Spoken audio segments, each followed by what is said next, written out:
Leah here from EurekaCrystalBeads.com with another beading video for you. Before I get started, just a quick reminder to make sure you go check out the rest of our channel, and if you like what you see, hit that subscribe button and notification bell, and you'll always know when we're posting great new content.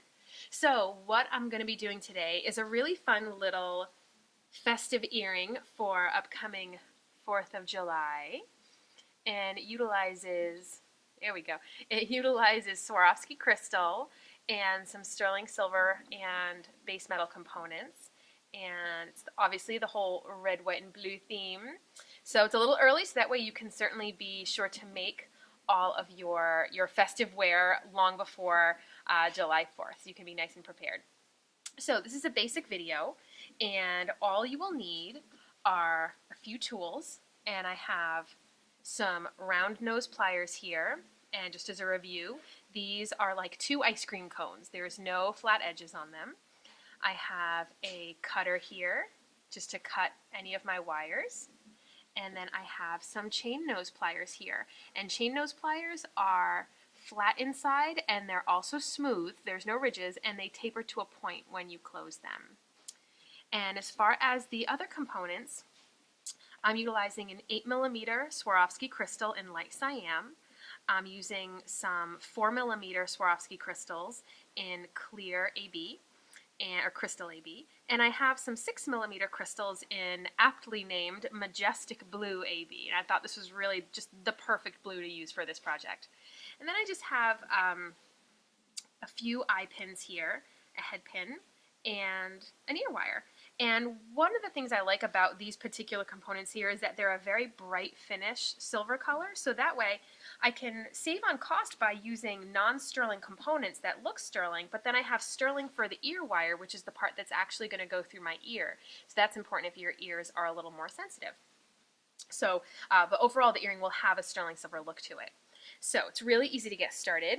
I'm going to start with taking my head pin here and putting my 8mm light cyan bicone onto there. I'm going to take my chain nose pliers, and I'm going to grab right on top of the bead, but then I'm going to move my bead up ever so slightly, just a hair, just enough so it can wiggle up and down just a hair, and this will make sure that when I bend my wire that I'm not cracking the bead, because you have to allow a little bit of room for your pliers as you make the bend. So this way our bead is in place, but I didn't crack the top of that bead.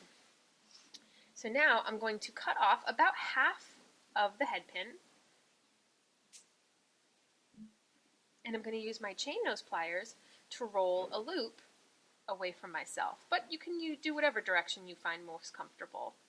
Some people like to roll away, some people like to roll towards. It's up to you.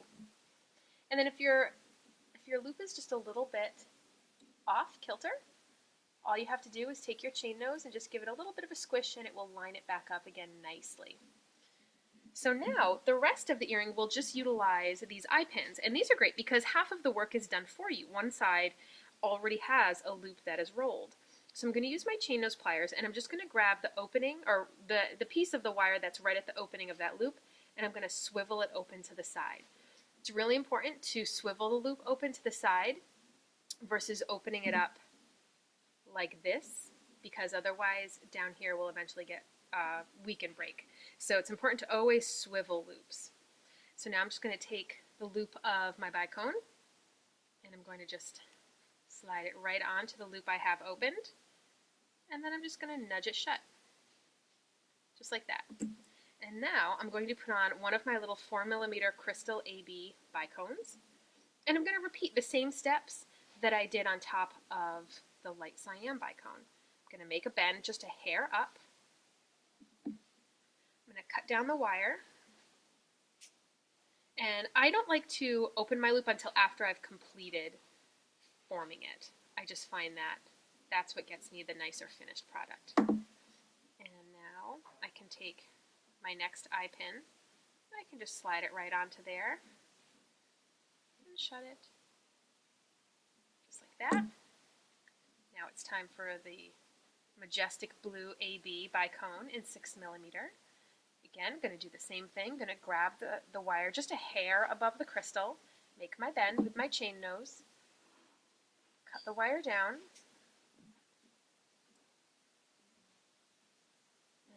roll that loop.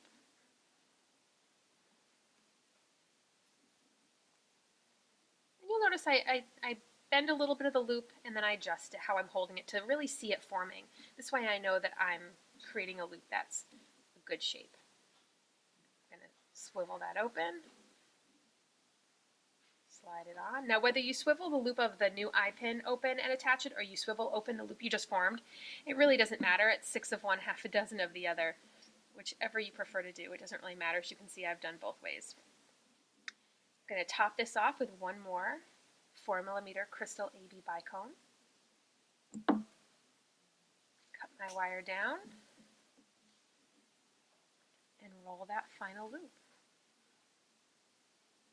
Just like that. Now, I just need to attach it to my ear wire. Now, these are a really fun sterling silver ear wire. I'm not sure if you can tell in the video, but they actually have a little bit of a sparkle to them. They have just a little bit of texture, just enough that they have a little bit of a glimmer. So I thought they were really appropriate to use for this particular earring. So I've gone and swiveled open that loop to the side. I'm just going to slide my earring right on there. And now I have a really adorable finished pair of earrings. Just like that. Super cute, adorable, red, white, and blue. Perfect for July 4th coming up.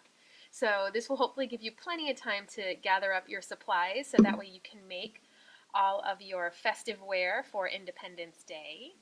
And that wraps it up for this video, folks. Thanks for watching, and make sure you visit us over at Eureka Crystal Beads so that way you can see all of the videos used for this video. We will link them below, and as well as any of your other beading and jewelry needs. Bye!